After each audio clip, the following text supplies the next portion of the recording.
നമസ്കാരം, കൊട്ടാരക്കര മീഡിയയിലേക്ക് സ്വാഗതം.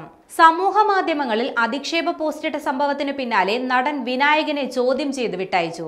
കൊച്ചി സൈബർ പോലീസാണ് ചോദ്യം ചെയ്തത്. രാവിലെ 11 മണിയോടെ വിനായകൻ ചോദ്യം ചെയ്യലിന് ഹാജരായി. സൈബർ പോലീസ് വിളിപ്പിച്ചതിന് പിന്നാലെ കഴിഞ്ഞ ദിവസങ്ങളിലെ അധിക്ഷേപ അസഭ്യ പരാമർശങ്ങൾ വിനായകന്റെ ഫേസ്ബുക്കിൽ നിന്നും അപ്രത്യക്ഷമായിരുന്നു. വിനായകന്റെ ഫോണും അന്വേഷണ സംഘം പരിശോധിച്ചിട്ടുണ്ട്.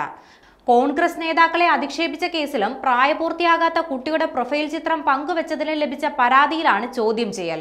സ്റ്റേഷനിലേക്ക് വിളിച്ചു വരുത്തി ചോദ്യം ചെയ്തതിനു ശേഷം വിനായകനെ വിട്ടയച്ചു. യേശുദാസ്, അടൂർ ഗോപാലകൃഷ്ണൻ എന്നിവർക്ക് പുറമെ മാധ്യമപ്രവർത്തകയെയും അസഭ്യവാക്കുകൾ നിറഞ്ഞ പോസ്റ്റിലൂടെ വിനായകൻ അധിക്ഷേപിച്ചിരുന്നു. ചോദ്യം ചെയ്യലിന് പിന്നാലെ നിലവിൽ പ്രതികരിക്കാനില്ലെന്ന് വിനായകൻ മാധ്യമങ്ങളോട് വ്യക്തമാക്കി.